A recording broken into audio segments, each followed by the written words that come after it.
Personal Memoirs of U.S. Grant, complete by Ulysses S. Ulysses Simpson, Grant. Chapter 17.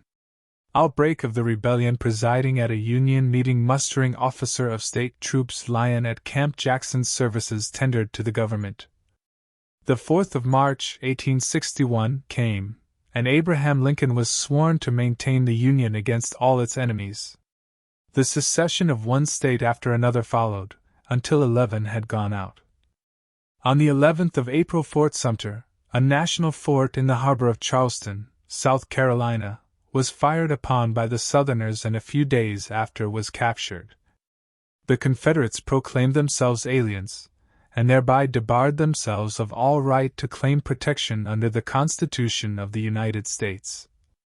We did not admit the fact that they were aliens, but all the same, they debarred themselves of the right to expect better treatment than people of any other foreign state who make war upon an independent nation. Upon the firing on Sumter, President Lincoln issued his first call for troops, and soon after a proclamation convening Congress in extra session. The call was for 75,000 volunteers for 90 days' service. If the shot fired at Fort Sumter was heard around the world, the call of the President for 75,000 men was heard throughout the northern states.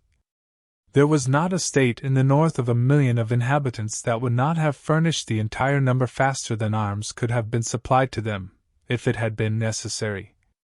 As soon as the news of the call for volunteers reached Galena, posters were stuck up calling for a meeting of the citizens at the courthouse in the evening.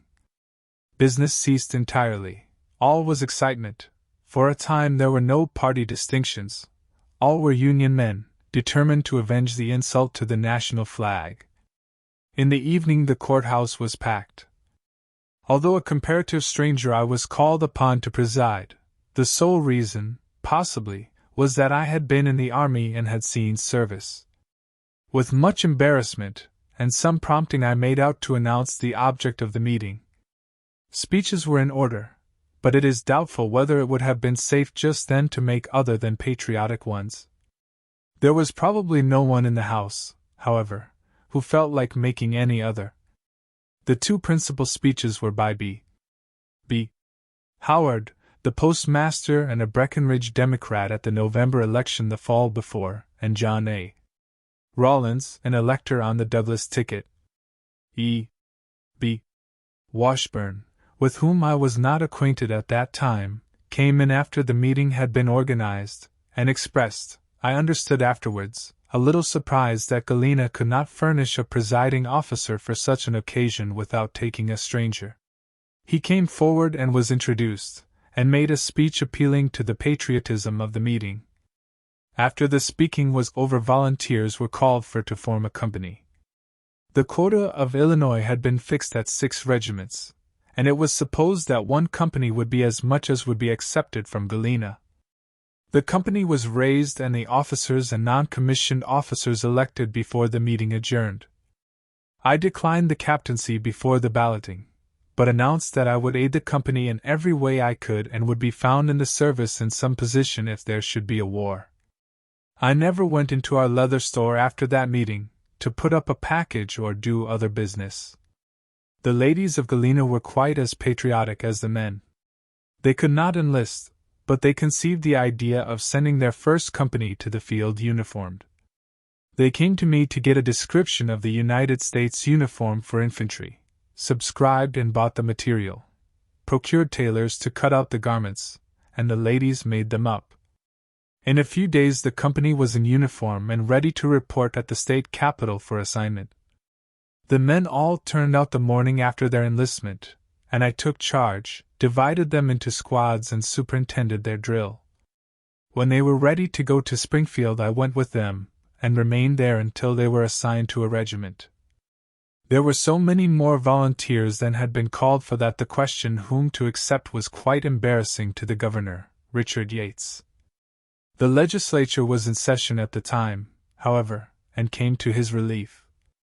A law was enacted authorizing the governor to accept the services of 10 additional regiments, one from each congressional district, for 1 month, to be paid by the state, but pledged to go into the service of the United States if their show LD be a further call during their term. Even with this relief, the governor was still very much embarrassed. Before the war was over, he was like the president when he was taken with the variolid.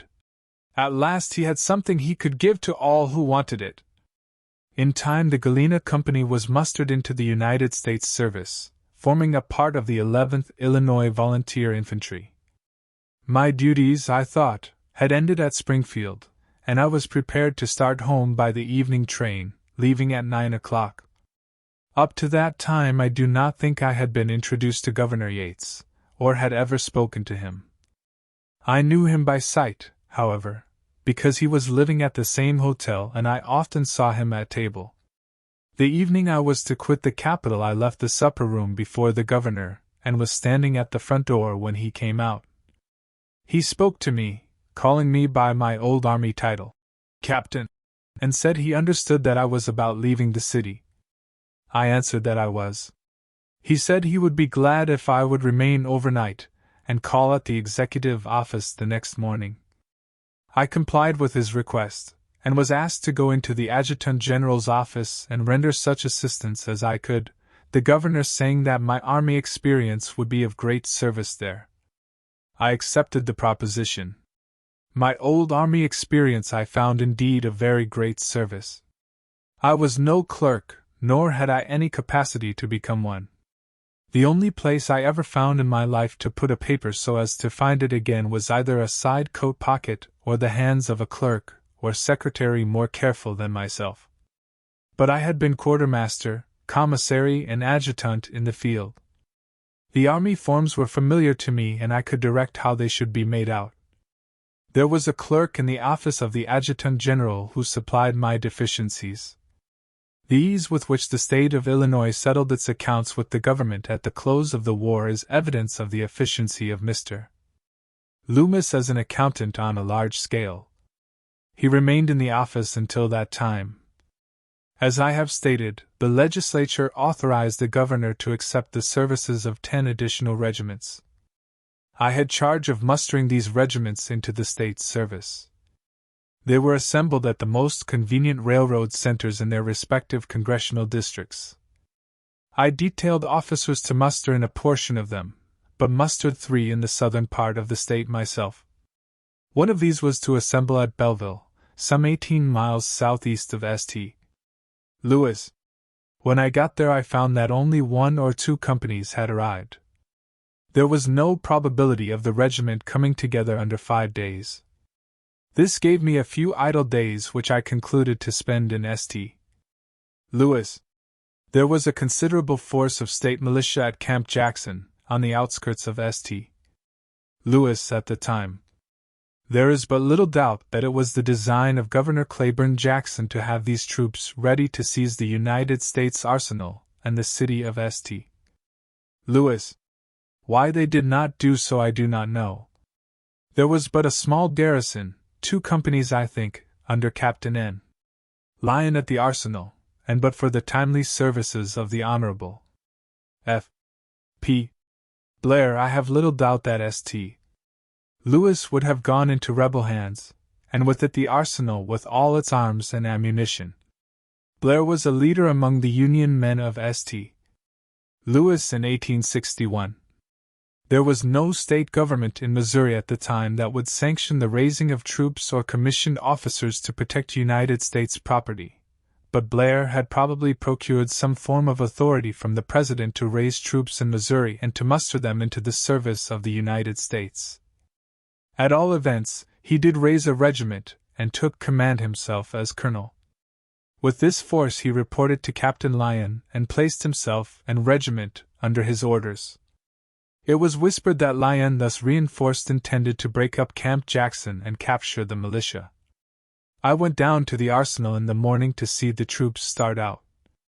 I had known Lyon for 2 years at West Point and in the old army afterwards. Blair I knew very well by sight. I had heard him speak in the canvass of 1858, possibly several times, but I had never spoken to him. As the troops marched out of the enclosure around the arsenal, Blair was on his horse outside forming them into line preparatory to their march. I introduced myself to him, and had a few moments' conversation and expressed my sympathy with his purpose. This was my first personal acquaintance with the Honorable afterwards Major General F. P. Blair. Camp Jackson surrendered without a fight and the garrison was marched down to the arsenal as prisoners of war. Up to this time the enemies of the government in St. Louis had been bold and defiant, while Union men were quiet but determined. The enemies had their headquarters in a central and public position on Pine Street, near Fifth, from which the rebel flag was flaunted boldly. The Union men had a place of meeting somewhere in the city, I did not know where, and I doubt whether they dared to enrage the enemies of the government by placing the national flag outside their headquarters. As soon as the news of the capture of Camp Jackson reached the city, the condition of affairs was changed. Union men became rampant, aggressive, and, if you will, intolerant. They proclaimed their sentiments boldly, and were impatient at anything like disrespect for the Union. The secessionists became quiet but were filled with suppressed rage. They had been playing the bully. The Union men ordered the rebel flag taken down from the building on Pine Street. The command was given in tones of authority, and it was taken down, never to be raised again in St. Louis. I witnessed the scene. I had heard of the surrender of the camp and that the garrison was on its way to the arsenal. I had seen the troops start out in the morning and had wished them success. I now determined to go to the arsenal and await their arrival and congratulate them. I stepped on a car standing at the corner of 4th and Pine Streets, and saw a crowd of people standing quietly in front of the headquarters, who were there for the purpose of hauling down the flag. There were squads of other people at intervals down the street. They too were quiet but filled with suppressed rage, and muttered their resentment at the insult to what they called their flag. Before the car I was in had started, a dapper little fellow, he would be called a dude at this day, stepped in. He was in a great state of excitement, and used adjectives freely to express his contempt for the Union and for those who had just perpetrated such an outrage upon the rights of a free people. There was only one other passenger in the car besides myself when this young man entered. He evidently expected to find nothing but sympathy when he got away from the mud sills, engaged in compelling a free people to pull down a flag they adored. He turned to me saying, "Things have come to a pretty pass when a free people can't choose their own flag. Where I came from, if a man dares to say a word in favor of the Union, we hang him to a limb of the first tree we come to." I replied that, after all, we were not so intolerant in St. Louis as we might be. I had not seen a single rebel Hun yet, nor heard of one. There were plenty of them who ought to be, however. The young man subsided. He was so crestfallen that I believe if I had ordered him to leave the car he would have gone quietly out, saying to himself, "More Yankee oppression." By nightfall the late defenders of Camp Jackson were all within the walls of the St. Louis arsenal, prisoners of war. The next day I left St. Louis for Mattoon, Illinois, where I was to muster in the regiment from that congressional district. This was the 21st Illinois Infantry, the regiment of which I subsequently became colonel. I mustered one regiment afterwards, when my services for the state were about closed. Brigadier General John Pope was stationed at Springfield, as United States mustering officer, all the time I was in the state's service. He was a native of Illinois and well acquainted with most of the prominent men in the state. I was a carpetbagger and knew but few of them. While I was on duty at Springfield, the senators, representatives in Congress, ex-governors, and the state legislators were nearly all at the state capitol. The only acquaintance I made among them was with the governor, whom I was serving, and, by chance, with Senator S. A. Douglas. The only members of Congress I knew were Washburne and Philip Foulke. With the former, though he represented my district and we were citizens of the same town, I only became acquainted at the meeting when the first company of Galena volunteers was raised. Foulke I had known in St.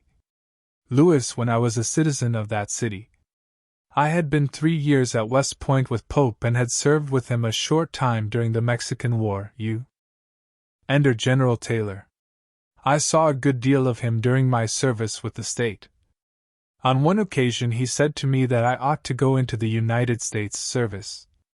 I told him I intended to do so if there was a war. He spoke of his acquaintance with the public men of the state, and said he could get them to recommend me for a position, and that he would do all he could for me. I declined to receive endorsement for permission to fight for my country. Going home for a day or two soon after this conversation with General Pope, I wrote from Galena the following letter to the Adjutant General of the Army. Galena, Illinois, May 24, 1861. Call. L.